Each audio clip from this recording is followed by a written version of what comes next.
when you started to explore spirituality, it was always kind of weaving in those spiritual medicines alongside the Western medicines, which I find to be very fascinating. I do have a question for you, and I'm curious about this because one thing that we kind of both spoke about was this hunger to fill something. Explain that hunger to me. Is that human? Is that only the addict? Walk me through that hunger. In like the spiritual community, we talk about being a donut, and then we have this God-sized hole inside of us, and basically wanting to fill it up with anything. And people can fill it up with a process, meaning a process could be a form of people-pleasing, could be codependency, could be ways that we try and navigate life through our words and feelings and actions, and then substances. So we can fill it through either this process or through this substance. And it's going to be one of those things. So people oftentimes, like in recovery or in that space, are not always addicted to the substance. True. Sometimes they're addicted to the process. Yes. And the feeling, though, is coming from things that of not being able to be in life on life's terms, meaning it's like this amor fati, this Latin state, which means like love fate. To, you know, back in the day, like mythological times, people would like look up at the heavens, and they would do like, you know, war mongers, like they would like strategically plan their war, and then they'd be like, okay, the rest is up to the gods. Yes. Like, gods will have it. Gods will be this. You know, and we watch as that slowly started to kind of fall away from people, where, no, it needed to be somehow in our control, like something that the ego needed to somehow try and subdue or have power over. And then the only way that the ego can have that power over that thing is through those processes or substances.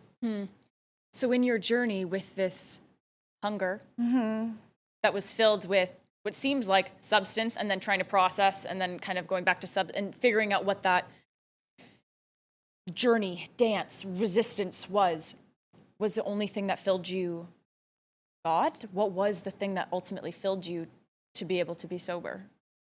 Yeah. Okay, so this is a really fun story because I was going through this process, and I'm telling you, like, this 6 month was really this, like, each day and each step, it was a spiritual experience because I was getting closer and closer and closer to surrender, right? You hear surrender to win, which is not something that a lot of people might like to hear, but yeah, actually to surrender could be what is needed to win, to elevate, to grow.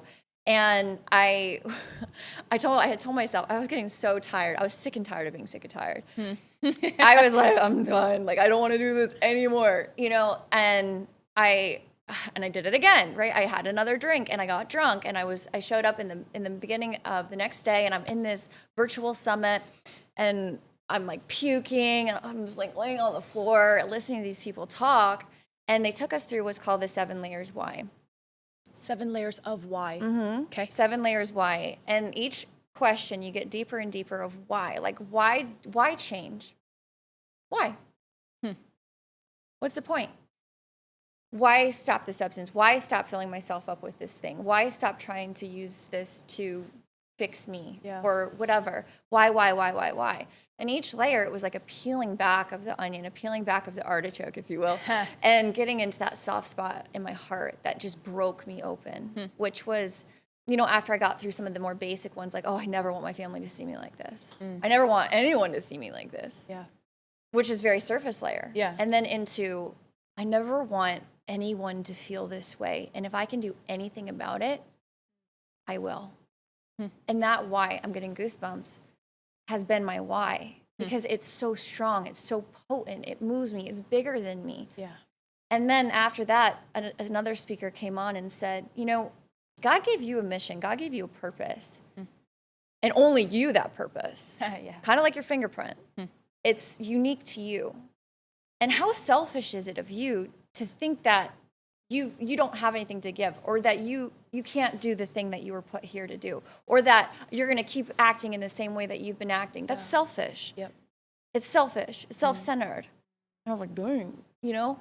And not only that, but that thing that you have, that you've been put on here to do, that God is missioning through you as a download for you to be the channel for, what if that could save somebody else's life? And they're waiting crying for help, inside for you to do that. And I'm getting goose chills again because that's when I heard it. And it was like mic drop, like clouds parted inside of my home. I'm inside, but it felt like a light beam come down into my consciousness, come into my body, like penetrating rays of light, just going through every cell of me, lifting out of me, almost like a UFO coming in, like lifting the cows out of the fields, But like that was my alcoholic, like in there, like being lifted up into like the heavens, taken away, like zoom, like, okay, it's gone now. It's gone, like completely gone. The obsession was removed.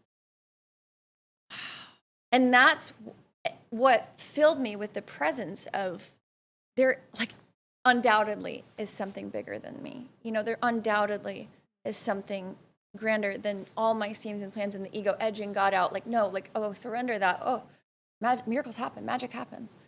And I had a voice come in my head, told me the next steps to do, and I've done that ever since, and I've been sober.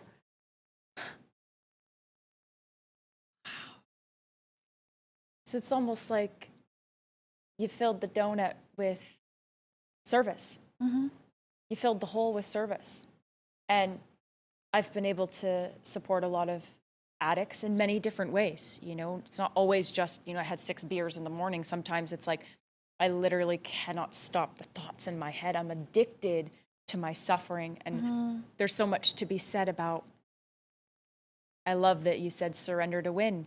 Because one of the biggest ways that I had been able to support some of my clients was about saying, go ahead then. Mm-hmm. Go ahead, drink it. Mm-hmm. I'm not shaming you. I'm saying have at it. Have a good time. And then when they opened up the fridge, there was this, well, if I'm given permission and there's not the shame and the guilt and the frustration of wanting to get out but feeling entangled, then suddenly it's like, 5 beers. I forgot this morning. How did I forget? Wait, I shouldn't forget. Let me go back. And then next thing you know, the love allowed the person to make a new choice without the same conditions. And that's really what I sense in your energy as well, that it got to the point where you were ready to take the experience of everything you've ever had. And with the right concoction of right time, right space, you're like, actually, there's a quote that's coming through that's like, God, use me. Yeah. Instead of I've been using you, God, assuming that I'm immortal and I'm just going to keep punishing myself and I'm going to keep filling this emptiness, hoping that something gives me that feeling of you. But instead of I'm using you, God, and taking this life for granted, I'm going to let you use me to fill me up with lessons and wisdom and stories. And that's exactly what I feel from you. It's the gift of, I think, addiction in general. The true hero's journey.